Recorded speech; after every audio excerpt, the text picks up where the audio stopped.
Lo que ustedes ven forman lo que vendrían a ser los bosques a mayor altura del mundo. Donde estamos parados más o menos estamos como a 4.500 metros. Cuando nos encontramos por primera vez con estos organismos, es una sorpresa. Tú ves que algo que parece muy añoso, entonces aunque no los conozcas, te va a llamar mucho la atención en un lugar donde no esperabas encontrar árboles, ver esto que sin conocerlo vas a decir, wow, ¿qué es lo que es? No es un pasto, no es una hierba, es un árbol y bueno, y ahora nosotros sabemos que es un árbol que puede tener hasta 600 y 700 años. Y bueno, tiene bastantes particularidades que lo hace ser una maravilla dentro de lo que son los árboles. Imagínense que crece en estos lugares que son, en el invierno tenemos menos 30 grados bajo cero, un lugar muy frío y al mismo tiempo un lugar muy árido, 300 milímetros más o menos lo que puede caer de lluvia en Valparaíso, Santiago. Entonces finalmente es un arbolito que tiene una serie de particularidades que finalmente hacen de este bosque bosques únicos. Tienen una distribución más o menos que va desde justamente el límite entre Chile y Perú, desde ahí hasta por la frontera, siguiendo la frontera de Chile con Bolivia, hasta el noroeste argentino, siempre sobre los 4.000 metros. Estos bosques nativos de Queñua, en el altiplano, han tenido una historia de uso por el hombre, primero, ¿cierto?, como leña, como material de construcción, y nosotros hoy en día, en la comunidad que, por ejemplo, trabaja en paleoclima, ¿cierto?, el paleo, el clima del pasado, lo utilizamos, ¿cierto?, como un archivo natural de muy buena calidad. Y en este lugar, en Surire, es uno de los hábitats donde este arbolito está creciendo al límite de su distribución. Se podría decir al filo de lo que fisiológicamente es capaz de soportar para crecer. Entonces, pequeñas variaciones en el ambiente quedan muy bien reflejadas en este archivo. Vendría a ser un archivo de altísima fidelidad del clima del pasado. Esa es una de las principales ventajas de trabajar con, como le llamamos nosotros, con este registro paleoclimático, que son los anillos de crecimiento de los árboles.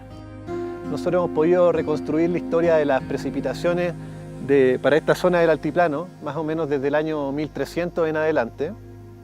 Para este bosque en particular de Surire, hay muestras de Queñua que llegan al año 1270.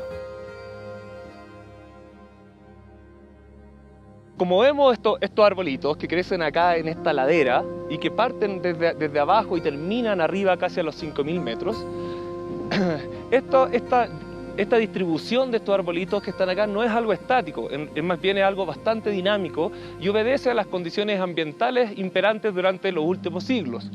Es por eso que nosotros hemos querido estudiar cómo están creciendo los arbolitos abajo y en la parte de arriba para ver cómo han sido impactados por los cambios ambientales que han habido en este lugar durante los últimos siglos, que principalmente se han traducido en una disminución en las precipitaciones y un leve incremento en las temperaturas.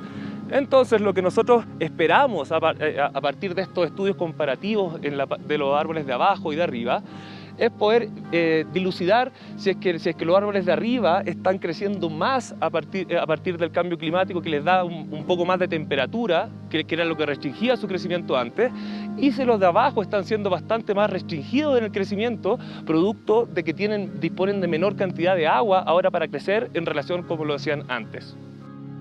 Bueno, otra de las cosas que cuando comenzamos a trabajar con la Queñua, como estamos, ¿cierto?, entre 4.000 y 5.000 metros, lo primero que nosotros esperamos es que lo vimos como una estación meteorológica, pero lo que pensamos nosotros que nos íbamos a encontrar era un termómetro.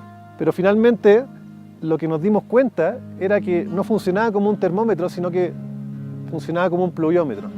¿Y eso por qué? Porque a pesar de que estamos en un ambiente sumamente alto, es un sitio bastante árido. Entonces el agua se convierte en un factor limitante para el crecimiento tan importante, que eso es lo que finalmente lo que determina en mayor medida cuánto crecen los árboles año a año. Y ese crecimiento utilizamos como un proxy, algo que nos indica cómo se ha comportado el clima durante el periodo de tiempo que abarca la edad de estos árboles. este conjunto termina comportándose como una estación meteorológica que es capaz de capturar no solamente lo que ocurre en esta cuenca, sino que finalmente lo que ocurre a una escala del hemisferio sur, ¿cierto?, de toda la cuenca del Pacífico.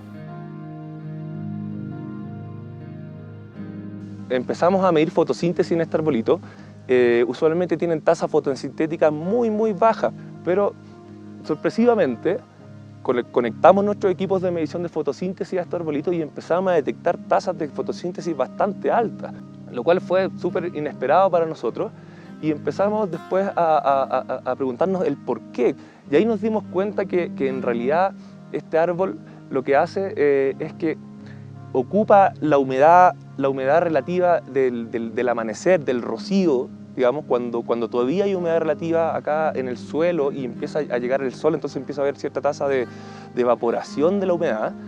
Ahí es donde nosotros empezamos a entender que en realidad este arbolito, el negocio que hace de balance de carbono en el día, lo hace solamente en un par de horas en la mañana, súper temprano, y después todo el otro resto del día empieza a cerrar los estomas, deja de transpirar, deja de hacer fotosíntesis en gran medida y queda en un estado estacionario, basal, tratando de esperar en la nueva ventana del otro día para hacer un nuevo negocio cortito en la mañana, pero muy intenso. Por eso es que nosotros estábamos bien sorprendidos de las tasas que tenía inicialmente, lo cual es un comportamiento súper particular en términos de los vegetales, porque generalmente los vegetales hacen un negocio durante todo el día. Está mucho más relacionado con la luz. Ya empiezan en la mañana y en función de la intensidad lumínica siguen haciendo fotosíntesis, y después en la tarde, a medida que la luz bajan su tasa de fotosíntesis. Pero este arbolito en particular, como aquí hay una conjugación de estreses tan importante, y esta interacción de estreses se constituye como un factor de estrés muy importante para las plantas, lo que hace, se adaptó a estas circunstancias haciendo el negocio de carbono muy estacionado en la mañana. Gracias a la longevidad que tienen los árboles de este bosque y que tenemos este registro finalmente de cuánto han crecido los árboles durante los últimos 700 años, a partir del año 1300, una de las cosas que hemos detectado es que, bueno, a partir de la década del 30, de 1930, comienza una tendencia a la baja sostenida en cuanto al crecimiento de estos árboles, y esto a nivel regional del altiplano. Y finalmente, durante los últimos 30 años, lo que pudimos ver es que las queñuas del altiplano están creciendo menos que en cualquier momento previo de los últimos 700 años. Por supuesto que hay años que crecen más, entre medio más, menos, pero la tendencia de los últimos 30 años es que el crecimiento de ellos es menor a cualquier otra fase previa desde el año 1300.